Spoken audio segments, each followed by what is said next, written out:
இயேசு உங்களை நேசிக்கிறார். பிரியமானவர்களே, இந்த நாளில் ஆண்டவர் நம்மளோடு பேசும்படிய வேதத்திலிருந்து சில வசனங்களை கூட வாசித்து ஆண்டவர் நம்மளோடு இடைவிடுகிற காரியத்தை பார்ப்பது அப்போஸ்தலர் புஸ்தகம் 5வது அதிகாரம் 1வது வசனம் இப்படியாக சொல்லுகிறது. அனனியா என்னும் பேருள்ள ஒருவனும் அவருடைய மனைவியாகிய சப்பிராலும் தங்கள் காணியாட்சியை விற்றார்கள். தன் மனைவி அறிய அவன் கிரயத்தில் ஒரு பங்கை வஞ்சித்து வைத்து ஒரு பங்கை கொண்டு வந்து அப்போஸ்தலருடைய பாதத்தில் வைத்தான்.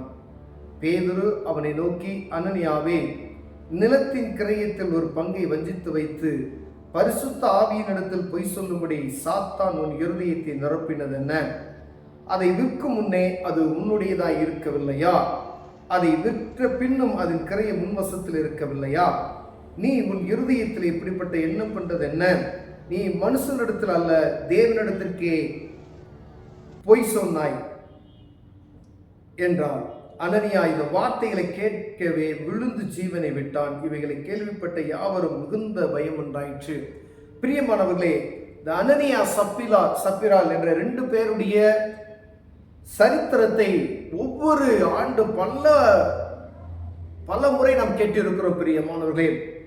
ஆனால் இது நிமித்தம் ஆண்டவர் நம்மளோடு பேசுகிற காரியம் என்ன என்பதை பார்க்கும்படியாய் பாருங்க. அவங்க சொந்த சொத்தை தான் வித்து அப்போஸ்தலருடைய ஊழியத்தினுடைய காரியத்துல கையில கொடுக்குறாங்க. அப்பொழுது அவன் விற்குவதற்கும் போகிறான், வித்துறான், பணத்தை கையில வச்சிருக்கிறான்.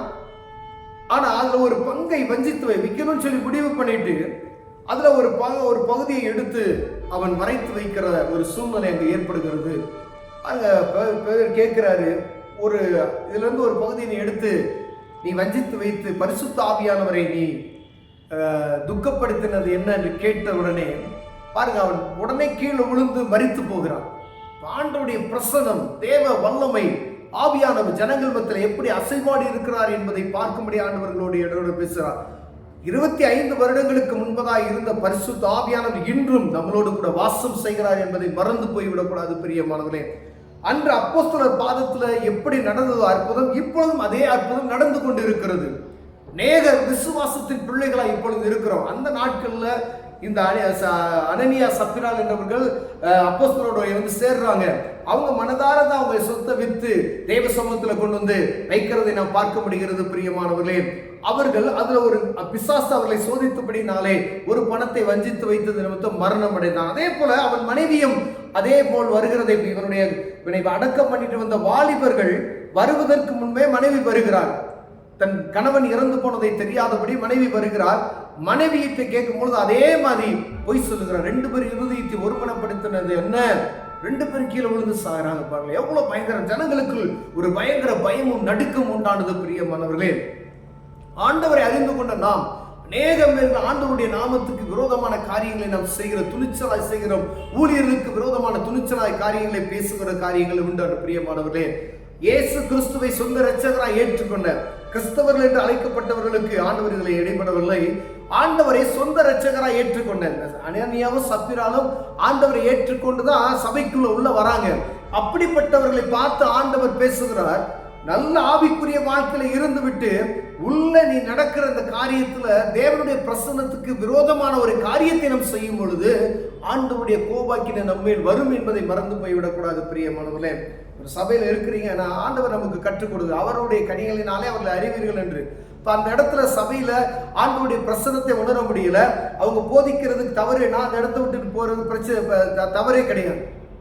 ஆனா தூசிக்காதபடிக்கு கவனமாக இருக்கும்படி அழைக்கப்படுகிறோம் பிரியமான. ஒருவேளை அல்ல ஆவிக்குரிய வாழ்க்கையில் நடந்த சபையில் இருக்கக்கூடிய பிசாசு சில ஆட்களை எழுப்பி விட்டு அவர்களுக்கு விரோதமாய் பேச வைக்கிற அந்த காரியம், பல விதமான காரியங்கள் உண்டு பார்த்தீங்களா. ஊழியர்களுக்கு தைரியமாய் பேசுவது, ஏதோ யாரோ சொன்ன வார்த்தையை காதில் கேட்டுக்கொண்டு அவர்களுக்கு விரோதமாய் நாம் பேசுகிறோம் பார்த்தீங்களா. இவர்கள் சொந்த பணத்தை தான் எடுத்து வச்சாங்க, கேட்ட கேள்விக்கு பதில் அவ்வளவுதான், உடனே பாதத்தில் விழுந்து மரித்து போனது. அந்த காரியம் மிகவும் கொடூரமான காரியம். கீழே அந்த அப்போஸ்தலருடைய கைகளினால் அநேக அடையாளங்களும் அற்புதங்களும் ஜனங்களுக்குள்ளே செய்யப்பட்டது. எல்லோரும் ஒருமனப்பட்டு சாலமோனுடைய மண்டபத்தில் இருந்தார்கள். பாருங்க, சபையாரெல்லாம் இவைகளை கேள்விப்பட்டு மற்ற யாவருக்கும் மிகுந்த பயம் உண்டாயிற்று. அதே கீழே பாருங்க, திரளான புருஷனும் ஸ்திரீகளும் விசுவாசம் உள்ளவர்களாகி கர்த்தரிடமாய் அதிகமாய் சேர்க்கப்பட்டார்கள். ஒரு ஜன கூட்டம் பயந்து நடுங்கிற விட்டு ஓடுறாங்க. ஆனா அதுலயும் இப்படிப்பட்ட விசுவாசத்துக்குள் நெருங்கி இன்னும் அநேக ஜனங்கள் தேவ சமூகத்தில் கிட்டி சேருவதை பார்க்க முடிகிறது. பிரியமானவர்களே, ஆண்டவருடைய பிள்ளைகளாய் இருக்கிற நாம், நம் ரட்சிப்பின் அனுபவத்தை பெற்றுக்கொண்ட நாம், இந்த பரிசுத்த ஆவியின் அபிஷேகத்தை பெற்றுக்கொண்ட நாம் எப்படி இருக்கிறோம் என்று பார்க்க முடிய உங்களோட என்னோட ஆண்டவர் பேசுகிறார். பரிசுத்த ஆவியின் அபிஷேகத்தை நான் பெற்றுக்கொள்ளல, அதுல கணக்குல வராது. பரிசுத்த ஆவியின் அபிஷேகத்தை பெற்றுக்கொண்டு ஆண்டவருடைய பணத்தை கையில எடுத்தோம் அப்படின்னு சொன்னா ரொம்ப அதுல கவலைக்கிடமான காரியம். ஆண்டவர்களுக்கு விரோதமாய், ஊழியர்களுக்கு விரோதமாய் நாவை நீட்டினோம்னா அது பெரிய ஒரு கவலைக்கிடமாயிரும். நம்ம அசால்ட்டா எங்கேயோ இருக்க ஒரு ஊழியக்காரனையோ ஏதோ ஒரு ஊழியத்தை குறித்து அசால்ட்டா பேசிடுவோம். சர்வ வல்லமை பரிசுத்த ஆவியானவர் சும்மா இருக்க மாட்டார். பார்த்துங்க, உங்களுக்கு என்ன தெரியுமோ அதுக்கு உங்களுக்கு தெரியாத காரியத்தை பற்றி பேசாம இருப்பது நல்லது. இல்ல யாராவது சொன்னாங்க, பக்கத்துல பேசிக்கிட்டு இருந்தாங்க அப்படின்னு சொன்னதை வைத்து 100 ஊழியரை, தேவ மனிதர்களை பற்றி தவறாக பேச. அப்போஸ்தலர் பாருங்க, பேதுரு பாருங்க, அவர் சாதாரண ஒரு மீனவன் தான். அவர் பெரிய படிப்பறிவு இல்லாதவர் என்று வேதம் சொல்லுகிறது. ஆனால் தேவனுடைய பிரசன்னம் அவருக்குள் இருந்தது. ஆண்டவர் அவரோடு வாசம் செய்தார். கேட்ட கேள்விக்கு அவங்க பதில் சொன்னாங்க. தவறு செய்தது அவங்க ஒன்னும் தண்டிக்கலாம் செய்யல, ஆண்டவர் அடித்தார். அந்த மாதிரி இப்போ ஒரு சூழ்நிலை இருந்தா எத்தனை பேர் உயிரோடு இருப்போம் என்பதை யாராலும் சொல்ல முடியாது. பிரியமானவர்களே, இது கோப ஆக்கினை. ஆனா கிருபையின் காலத்தில் இருக்கிறோம். நம்மகிட்ட கிரியை கிடையாது.